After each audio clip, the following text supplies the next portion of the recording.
Here is how to update Roblox on your PC or laptop. So the first one is using the Roblox application. Click on the search bar in the bottom left corner of your screen on your computer and search for Microsoft Store. Open it. Then search for Roblox by using the search bar in the top. Type in Roblox. And if you see an update button instead of play or open highlighted in blue color, go ahead and tap on that in order to update it to its latest and newest version available. And once the installation is complete, you can click on play and Roblox should now be up to date. Another thing you can do is you can update your Roblox through your web browser.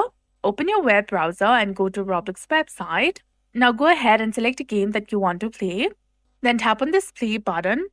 Tap on Open Roblox Game Client. And if Roblox isn't up to date, it should automatically start updating. If it does not update, close Roblox completely. And if that still does not work, search for Remove Programs in the Windows search bar, uninstall Roblox, and reinstall it via web browser.